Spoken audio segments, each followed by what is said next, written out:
वाले हैं हिमालय की पर्वत श्रेणियों के बारे में, और हिमालय पर्वत जो इम्पोर्टेंट हैं उनके बारे में बात करने वाले हैं। देखिए हिमालय का टॉपिक इतना बड़ा सा है कि हिमालय टॉपिक इतना ज़्यादा बड़ा है कि हम लोग चाहें तो 1 हफ्ते 2 महीने 3 महीने ज़िंदगी भर चलता रह सकता है, ठीक है। तो मुझे उतना ही पढ़ाना है जितना मुझे ज़रूरत है या फिर मुझे लगता है जितना कि आपका या मेरा काम चल जाएगा, ठीक है। तो फिर इससे पहले हम लोगों ने हिमालय की उत्पत्ति के बारे में बात की थी। अब हम आज बात करने वाले हैं हिमालय की पर्वत श्रेणियों के बारे में। देखिए हिमालय को हम लोग बांटते हैं कितने भागों में, 1 2 3 और 4। शिवालिक, लघु लघु ये कह लो या मध्य हिमालय कह लो, इसको कहते हैं बृहद हिमालय या ग्रेट हिमालय या फिर ग्रेट, इसको ट्रांस हिमालय या फिर पार हिमालय, ठीक है। देखिए इनका जो नाम है इनके भी समझ लीजिए इंटरेस्टिंग बात है। देखिए ट्रांस का मतलब आप समझ लीजिए, ट्रांस हिमालय का मतलब क्या है, जो मेन हिमालय है आपका ये देखिए ट्रांस हिमालय का मतलब ये जो पूरा जा रहा है ये ट्रांस हिमालय के अंतर्गत होता है, ठीक है। अब देखिए क्या क्या है, तो ट्रांस हिमालय के अंतर्गत यानी कि जो मेन हिमालय उससे पार की बात हो रही है, हिमालय के उस पार की बात हो रही है, जिससे कैलाश पर्वत आता है जो आपका, वो ट्रांस हिमालय के अंतर्गत ये देखिए जो जा रहा है, ठीक है। ये हो गई ट्रांस हिमालय की बात, ठीक। अब देख लीजिए, अब देखते हैं हम लोग बृहद हिमालय की बात। बृहद हिमालय की बात इंपॉर्टेंट है बहुत ज्यादा, क्यों ये है बृहद हिमालय की बात इंपॉर्टेंट इसलिए है क्योंकि देखिए ये नेपाल से गुजरता है। देखिए बृहद हिमालय का ये पूरा पोर्शन, ये पूरा बृहद हिमालय है। बृहद हिमालय शुरू कहाँ से होता है, यहाँ से नंगा पर्वत जिसकी ऊंचाई 8126 किलोमीटर है, ठीक है। इसकी ऊंचाई मैंने नहीं लिखी है लेकिन शुरू यहाँ से हो रहा है और खत्म यहाँ पे हो रहा है, ठीक है। अब देखिए इसके बीच में देखिए हिमालय की पर्वत श्रेणियां कितनी बड़ी बड़ी है, देखिए 8172 मीटर, ठीक है, यानी कि लगभग 8 किलोमीटर से ज्यादा, 8.25 किलोमीटर। ये देखिए ये धौलागिरी है, ये अन्नपूर्णा 8078 मीटर, यानी 8 सब जितनी भी यहाँ पर देखिए मध्य हिमालय में, मध्य नहीं ग्रेट हिमालय में जो बात आती है बृहद हिमालय की, देखिए कितनी ऊंची ऊंची है, 8078। अन्नपूर्णा माउंट एवरेस्ट 8848, दुनिया की सबसे ऊंची पर्वत चोटी, ठीक है, ये 8848 kilometre. Makalu 8481 kilometre. Kanchenjunga India में है, कंचनजंगा 8548 किलोमीटर, ठीक है। नामचा बटुआ, ठीक है।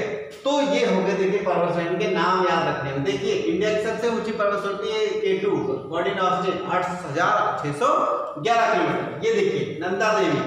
तो ये पर्वत श्रेणियां हैं, इनके नाम हैं, ठीक है। कभी कभी सीक्वेंस आ जाता है कि इनको क्रम में लगाइए, ठीक है। देखिए फिगर आप बनाइए, चाहे देख के बनाइए, 2-3 बार अगर प्रैक्टिस की जाएगी चित्र बनाने के लिए तो उम्मीद है आप लोग प्रैक्टिस कर लेंगे, ठीक है। तो हिमालय को बांटा गया 3 भागों में, बेसिकली 4 कर लेते हैं। हिमालय का जो श्रेणियां हैं देखिए 4 भागों में। पहला मान गया पश्चिमी हिमालय, ठीक। दूसरा नेपाल हिमालय, जो नेपाल में है उसे नेपाल हिमालय कहा गया। तीसरा उत्तरी और पूर्वी हिमालय,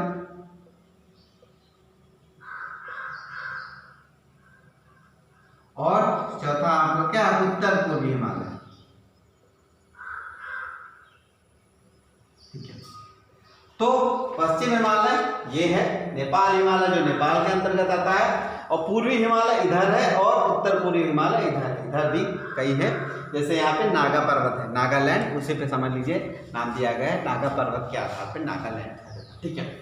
तो अब देख लेते हैं यहाँ काराकोरम श्रेणी है, ये लद्दाख है, ये जास्कर है, ये बंजाल है, और ये लघु हिमालय, ये शिवालिक है। देख लीजिए लघु हिमालय देखिए, ग्रेट हिमालय देखिए जो नेपाल का बॉर्डर बना रहा है और उधर वाला बना रहा है, ये बॉर्डर बना रहा है, ठीक है। लघु हिमालय मध्य हिमालय बिल्कुल नेपाल के मध्य से जा रहा है, और ये शिवालिक श्रेणी देखिए नेपाल के बॉर्डर, इंडिया और नेपाल के बॉर्डर से जा रहा है, मोस्टली नेपाल में ही है, इंडिया में नहीं है, ठीक है। तो ये देखिए बॉर्डर बना रहा है। तो इन सब की कहानी में नेपाल देखिए कितना पहाड़ों से घिरा है, सारे है, मध्य है, लघु है, सब जो है सब कुछ इसी देखिए पूरा नेपाल जो है पहाड़ों का देश कहा जाता है। ठीक है, कभी नोट देखिएगा वहाँ, तो वहाँ की नोट पे देखिए माउंट एवरेस्ट का फोटो बना हुआ है। ठीक है, टूरिस्ट प्लेस के लिए नेपाल बहुत अच्छा है, वहाँ टूरिस्ट बहुत आते हैं। तो पश्चिमी काराकोरम श्रेणी देख लीजिए यहाँ पे, ये यहाँ देखिए लद्दाख श्रेणी है।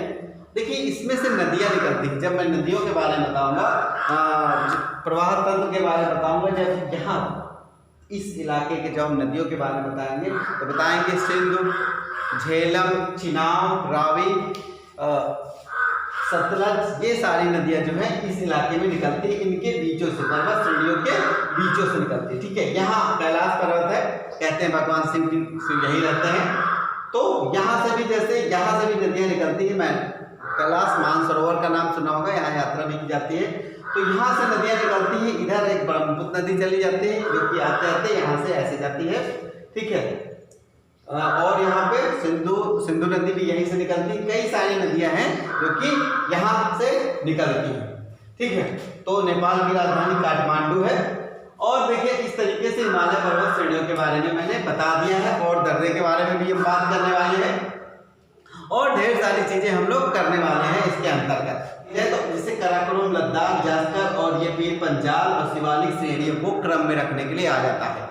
कभी कभी पूछ लेता है कि उत्तर से दक्षिण को क्रम से लगाइए, कभी कभी पूछ लेता है उत्तर से दक्षिण इन पर्वतों को क्रम से लगाइए, कभी कभी पूछा जाता है ऊंचाई के हिसाब से इनको क्रम से रखिए। ठीक है, और कभी कभी पूछ लिया जाता है कि नेपाल का बॉर्डर इधर वाला ये कौन सी दिशा, दक्षिण में कौन सा हिमालय है, और ये उत्तर साइड में कौन सा हिमालय। ये सारे क्वेश्चन देखिए मैप से कम हजारों क्वेश्चन ज्यादा पूछे जा सकते हैं। ठीक है, ये देखिए आपका तिब्बत है, और ये कभी कभी मैप भरने के लिए भी आ जाता है कि कौन सा पर्वत कहाँ पे है। तो इन सब चीजों से ये बहुत ज्यादा इंपॉर्टेंट है। और भी देखिए कभी कभी क्रम भी पूछ जाता है, हम लोग कभी ध्यान नहीं देते, कंफ्यूज होते, तो इनका क्रम पूछ लिया जाता है। तो ये क्रम हमने लिखा है उत्तर से दक्षिण की तरफ, ये क्रम है आपका कैसा, उत्तर से दक्षिण की तरफ, उत्तर से दक्षिण। ठीक है, तो उत्तर से दक्षिण की तरफ ये आपका क्रम है, और इनको क्रम से लगाने के लिए पूछ लिया जाता है। तो कभी कभी पूछ लिया जाता है कि सबसे ज्यादा जो पर्वत ऊंचे ऊंचे हैं किस कहाँ पे, कौन से हिमालय में। ठीक है, ऑप्शन दे दिए जाएंगे, तो इसका उत्तर होगा ग्रेट हिमालय या फिर बृहद हिमालय के बारे में बात कर लीजिए। ठीक है, इसकी ऊंचाई पूछ जाती है, माउंट एवरेस्ट की ऊंचाई कितनी है, 8,848 किलोमीटर। ठीक है, और ये देखिए कंचनजंगा जो कि भारत और भूटान के बॉर्डर पे है, इसकी ऊंचाई है 8,598। ठीक है, कभी कभी इसकी ऊंचाई भी पूछ ली जाती है। देखिए आजकल जो एग्जाम होते हैं, बड़े एग्जामों की बात कर रहा हूँ, उसमें चीजें छोटी कर दी जा रही है, बहुत छोटी छोटी चीजें पूछ ली जाती है जो सोचता नहीं है। अभी तक क्या पूछा जाता था, इन पर्वतों के नाम क्रम से लगाइए, अभी कभी कभी पूछ लिया जाता है इनकी ऊंचाई बताइए। तो आपको चीजों को और ध्यान से पढ़ना पड़ेगा, और छोटी छोटी बारीक चीजों से पढ़ना पड़ेगा। ठीक है, कभी कभी पूछ लिया जाता है नमचा पर्वत कहाँ है, कौन से प्रदेश में, तो आप बता सकते हैं अरुणाचल प्रदेश। इसके बारे में हम उत्तर पूर्व स्टेट्स के बारे में जब बात करेंगे भौतिक में, तो इसको अभी हम डिटेल नहीं करने वाले हैं, कुछ छोड़ने नहीं। यहाँ पे भी है आपका मेघालय, गारो खासी जनजाति के बारे में बात हो जाएगी। ठीक है, अब देखिए और एक चीज देख लीजिए, कर देना चाहता हूँ। देखिए अगर आप ज्योग्राफी मेरे वीडियो देख रहे हैं, फिर किसी के भी वीडियो देख रहे हैं, पढ़ाई इंपॉर्टेंट है, कहाँ से पढ़ें कैसे। अगर आप ज्योग्राफी पढ़ रहे हैं तो आप मैप से पढ़िए, मैप में भरिए। मैं यकीन के साथ कह सकता हूँ कि आप कभी नहीं भूलेंगे। हम लोगों का दिमाग की खास बात होती है कि उसे पिक्चर्स याद होती है हमेशा। कोई भी मूवी देखिए, डायलॉग सीन यहाँ के यहाँ शूट किया गया है, क्या डायलॉग है, कौन सा गाना है, कैसा नृत्य है, हम लोग आसानी से याद कर सकते हैं। ठीक है, अगर हम लोग कोई चीज़ को देखते हैं पिक्चर्स के रूप में याद कर लेते हैं, इसीलिए कोशिश रहती है, मैप इसीलिए भरवाया जाता है कि आप उस चीज़ को देखें कि कहाँ पे क्या है। ठीक है, तो आप मैप से पढ़िए, जब भी पढ़िए आप कभी नहीं भूलेंगे, ये मैं बात गारंटी के साथ कह सकता हूँ। और पढ़ते रहिए, एक बार नहीं, दो बार नहीं, इसका बीच बीच में प्रैक्टिस करते रहिए, क्योंकि अगर आपको मैप याद है तो फिर क्वेश्चन कहीं से भी आया हल कर लेंगे। अभी मैं 50 क्वेश्चन लिखवा दूंगा, उससे बेहतर है मैंने चित्र बनवा दिया है, इससे तुम्हें पूरा पिक्चर का दिमाग में बैठ जाएगा, इससे हजारों क्वेश्चन बन सकते हैं। ठीक है, तो याद रखना है मैप से ही पढ़ना है, ज्योग्राफी पढ़ना है, मैप से पढ़ना है और लगातार प्रैक्टिस करते रहना है। बार बार इंडिया का मैप बना रहा हूँ, नहीं बनना है मुझसे, अच्छा बहुत अच्छा नहीं बनना है, कोशिश कर रहा हूँ बन रहा है, लेकिन एक दिन बनेगा, बढ़िया बनेगा। कोशिश करते रहिए आपसे, ठीक है, क्योंकि कोशिश करने वालों की कभी हार